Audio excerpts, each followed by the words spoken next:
So hey, this is Travis with Techccessory, and today we're going to be covering 4K TVs and why they are your best monitor in the house if you have one that's 2020 or 2021 model.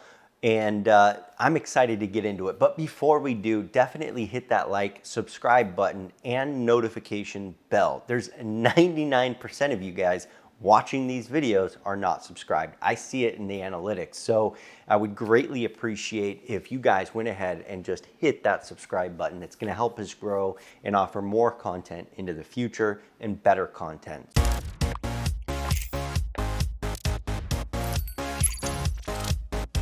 So seriously, you guys, if you're tired of researching for the perfect 4K 144 Hertz HDMI 2.1 gaming monitor, I'm telling you, watch the rest of this video because you're wasting your time.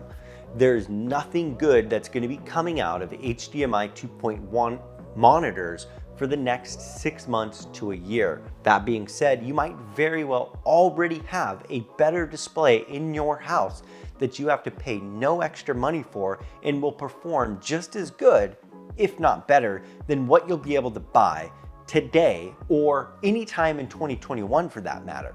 So follow me along this journey. Today I'm going to be playing a few games on my Samsung Q80T using my RTX 3090.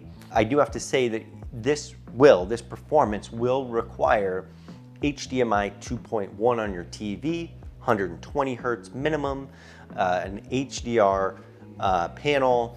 It will require an RTX graphics card to get these features. So just want to say that before we jump in.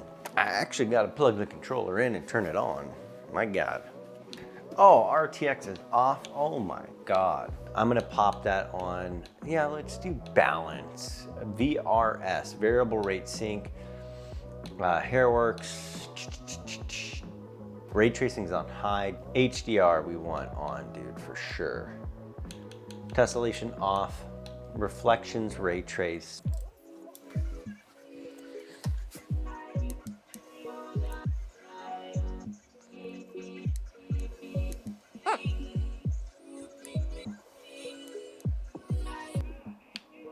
Oh yeah, I know this place. Yep, I see you. This game, the one thing I will say about this game is even on computer, I'm using 1440p on my regular desktop for my monitor. It's a gaming monitor, the GN850, you guys have all seen it. And even that has this weird kind of motion about it. GPU clock, getting pretty good clocks out of that, 1920. And then 63 on the temp, solid. CPU utilization is fairly low for being 4K. It means I have some headroom to play here, and I can really ramp this up quite a bit. And that could be part of the DLSS, not allowing me to use the full utilization, full capability of the GPU. But I want to put this on the screen so we can kind of stress test at the same time. Right now, I mean, I'm getting, 90 plus FPS in game.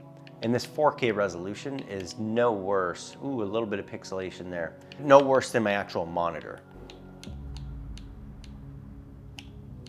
Let's turn DLSS off. This might freak the game out a bit. You can see on the bottom right-hand corner, we got some bubbles coming up. It's loading. Okay, so I've went in and I've changed my ray tracing to ultra.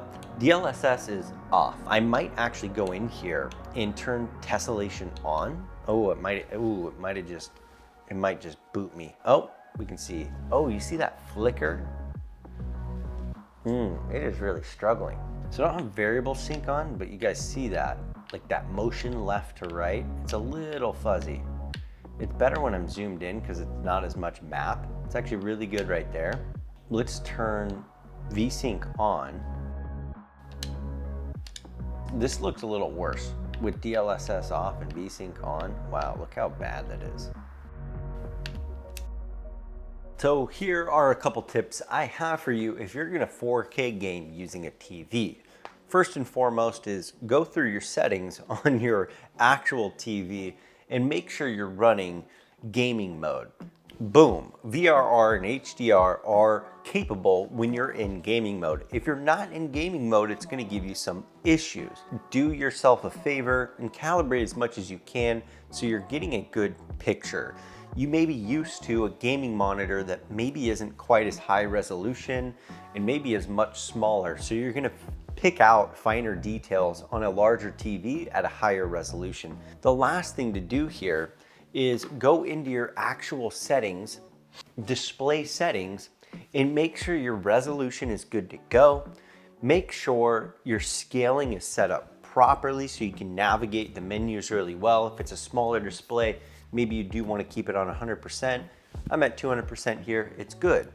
Turn on this use HDR. And then once you actually get in and do all those other things, come into your advanced display settings, make sure you're running at the right rate, your right resolution, your refresh rate is at 120 Hertz, your bit depth is 10 bit, so that 1.2 billion shades of color, and everything is just corresponding to what I have here up on the display. See, TVs get a bad rap because they're really big, they can be expensive, they don't have quite the same input lag and pixel refresh rate that a gaming monitor has. However, it depends on your gaming style though. If you're playing role-playing games, if you're playing MMOs, any type of game that doesn't require fast twitch response rate, then you don't really need the crazy high input lag. Plus, these TVs now, this gaming TV, this Q80T from Samsung, has a very, very high input lag. I guess I should say low input lag, but very good compared to previous generations. So the experience is actually very good. Wow. This is a little story mode here, setting up the scene for the next season, for the current season we're on.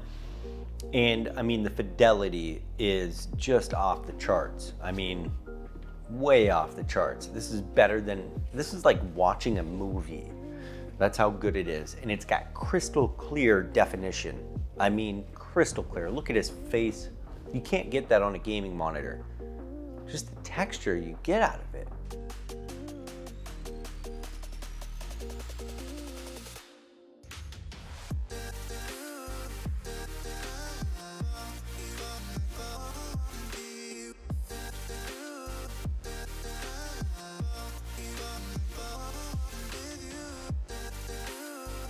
If you don't think this is good, something's wrong with you. Something seriously wrong with you if you're not liking this. Wow, look at that detail, the beads of sweat. This doesn't look as good on a gaming monitor. Not even close.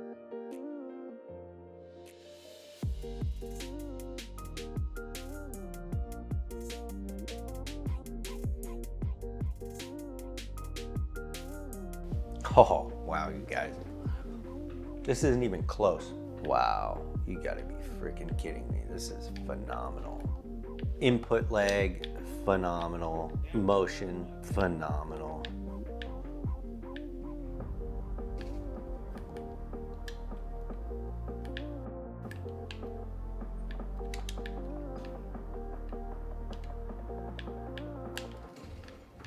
Woo!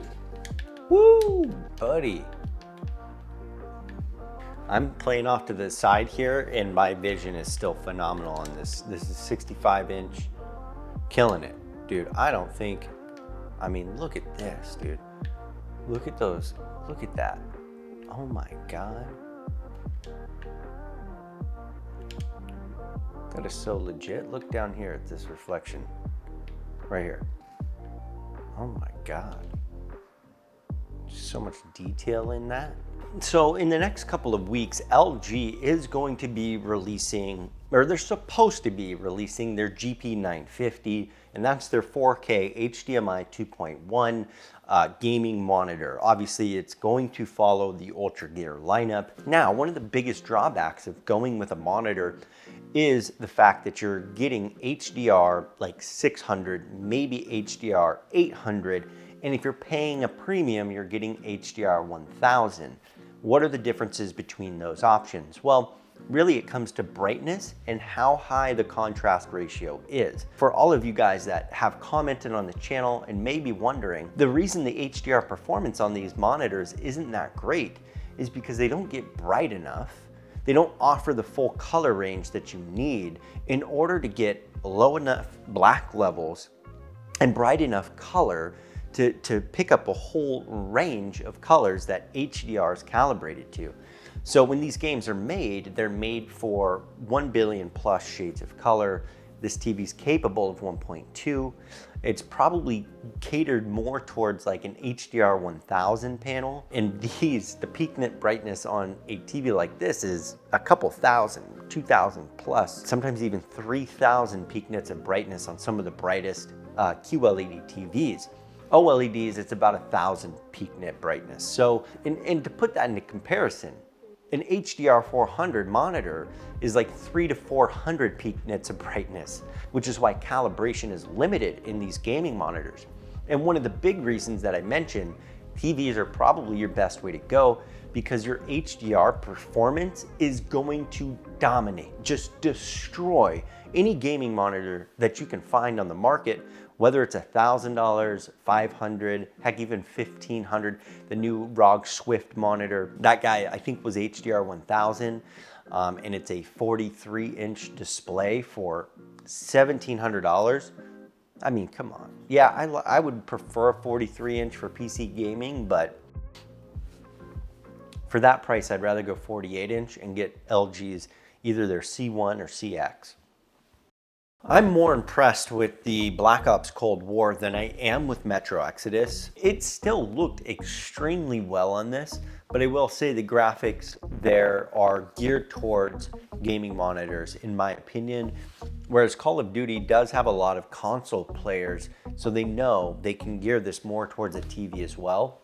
But overall, like, my expectations are blown. One of the biggest things I wanted to try was HDMI 2.1 and how good it actually is, because that technology is growing and I think is going to overtake DisplayPort very, very soon. It's no joke. I did a full video, you guys, on HDMI 2.1 and all the benefits, and I talked about the RTX cards. Go check it out if you haven't.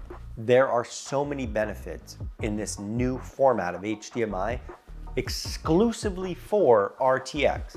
And if you're missing out, if you're not utilizing that capability on a 4K gaming monitor like this one, I'm telling you, you are not gaming to its full potential. And that's what I'm all about. It's showing you guys the potential of what you can do with your gaming gear that you wouldn't otherwise normally do.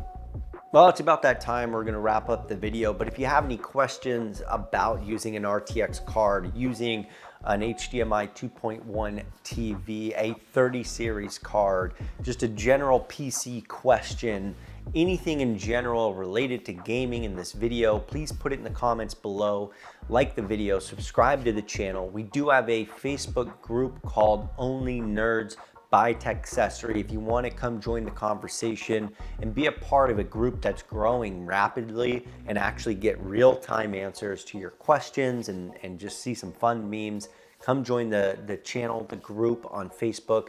Once again, Only Nerds by Techccessory. Otherwise, you guys, hey, as always, I'm going to catch you in the next video.